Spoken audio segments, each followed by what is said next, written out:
படிச்சு படிச்சு சொன்ன செங்கோட்டையன் விஜயை திசை திருப்பிய ஆதவ். காங்கிரஸால் முதல்வர் பதவி ஏற்புக்கு ஆப்பு.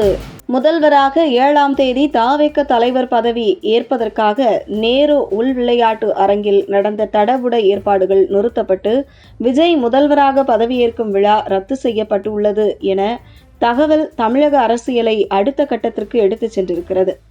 இது அனைத்துமே தாவேகவுடன் காங்கிரஸ் கூட்டு சேர்ந்த பின்பே அரங்கேறிய சம்பவம் என்பதும் இதன் பின்னணியில் என்ன நடந்தது என்கிற தகவலும் வெளியாகியுள்ளது.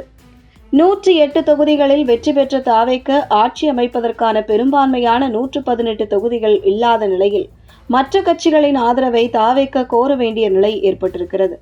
இதில் அதிமுக தரப்பில் சி.வி. சண்முகம் மற்றும் எஸ்.பி. வேலுமணி ஆகியோருடன் செங்கோட்டையன் பேசி வந்திருக்கிறார். மேலும் பாமக தரப்பிலும் செங்கோட்டையன் பேசி வந்ததாக கூறப்படுகிறது. அதிமுக தரப்பில் சி.வி. சண்முகம் மற்றும் எஸ்.பி. வேலுமணி தரப்பு தாவேகாவுக்கு ஆதரவு கொடுக்க முடிவு செய்திருந்திருக்கிறார்கள். எடப்பாடி இதற்கு சம்மதம் தெரிவிக்கவில்லை என்றாலும் கூட பெரும்பாலான சட்டமன்ற உறுப்பினர்கள் சி.வி. சண்முகம் மற்றும் எஸ்.பி. வேலுமணி பக்கம் நிற்பதால் தாவேகாவுக்கு அதிக ஆதரவு நிலைப்பாடு எடுக்க அதிக வாய்ப்பு இருந்தது. குறிப்பாக துணை முதல்வர் உட்பட அமைச்சரவையில் இடம் ஆகியவை பெறுவதற்கான முடிவில் சி.வி. சண்முகம் மற்றும் எஸ்.பி. வேலுமணி ஆகியோர் செங்கோட்டையனிடம் பேசி வந்திருக்கிறார்கள். இதற்கிடையில் திமுக கூட்டணியில் இருந்த காங்கிரஸ் கட்சியுடன் ஆதவ் அர்ஜுனா பேசி வந்திருக்கிறார். காங்கிரஸ் கைவசம் வெறும் 5 தொகுதிகள் தான் உள்ளது.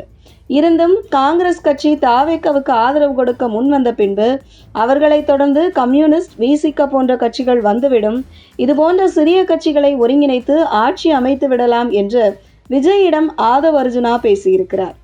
இதனைத் தொடர்ந்து எங்கே மற்ற எந்த கட்சியாவது முதலில் சென்று தாவேகாவில் துண்டை போட்டுவிடக்கூடாது என வெறும் 5 தொகுதிகளில் மட்டும் வெற்றி பெற்ற காங்கிரஸ் கட்சி முண்டியடித்து கொண்டு திமுகவுக்கு கல்தா கொடுத்துவிட்டு தாவேகாவுக்கு ஆதரவு கொடுத்தது. ஆனால் காங்கிரஸ் உள்ளே வந்த பின்புதான் விஜய்க்கு சிக்கல் தொடங்கி இருக்கிறது. காங்கிரஸ் கட்சியை தொடர்ந்து ஆதவ் அர்ஜுனா எதிர்பார்த்தது போன்று 2 கம்யூனிஸ்ட் கட்சிகளும் விசிகவும் தாவேகாவுக்கு ஆதரவு கொடுக்க வரவில்லை. மேலும் அதிமுக தரப்பில் இருந்து காங்கிரஸ் இருக்கும் இடத்திற்கு தாங்கள் வருவதற்கு யோசிக்க வேண்டும் என ஒரே போடாக போட்டு செங்கோட்டையனிடம் தெரிவித்திருக்கிறார்கள் சி.வி. சண்முகமும் எஸ்.பி. வேலுமணியும். அது மட்டுமின்றி அதிமுக கூட்டணியில் இருக்கும் பாமக அன்புமணி ராமதாஸை தொடர்பு கொண்டு தாவேகா தரப்பு பேச, காங்கிரஸ் இருக்கும் இடத்தில் நாங்கள் இருக்க விரும்பவில்லை, இருந்தாலும் பரிசீலனை செய்வதாக தெரிவித்து விட்டாராம் அன்புமணி ராமதாஸ். இப்படி ஒரு சூழலில் தனி மெஜாரிட்டிக்கான 118 சட்டமன்ற உறுப்பினர்களின் கையொப்பமிட்ட பட்டியலை கொடுத்தால்தான் பதவி பிரமாணம் செய்வேன் என்று தமிழக ஆளுநர் தாவேக தரப்பிடம் தெரிவிக்க விஜய்க்கு வழங்கப்பட்ட முதல்வருக்கான பாதுகாப்பு முதற்கொண்டு திரும்ப பெறப்பட்டிருக்கிறது. செங்கோட்டையன் சாமர்த்தியமாக காய்களை நகர்த்தி அதிமுக தரப்பில் இருந்து 32க்கும் மேற்பட்ட எம்எல்ஏக்களை தாவேக பக்கம் கொண்டு வருவதற்கு முயற்சித்து வந்த நிலையில் வெண்ணெய் திரண்டு வரும் நேரத்தில் பானையை உடைத்த கதையாக காங்கிரஸ் என்கிற தேவையில்லாத ஆணியை தாவேகாவுக்குள் ஆதவ் அர்ஜுனா கொண்டு வந்து விஜய் முதல்வராக பதவியேற்பு விழாவுக்கு ஆப்பு வைத்து விட்டார் என்கிறது அரசியல் வட்டாரங்கள்.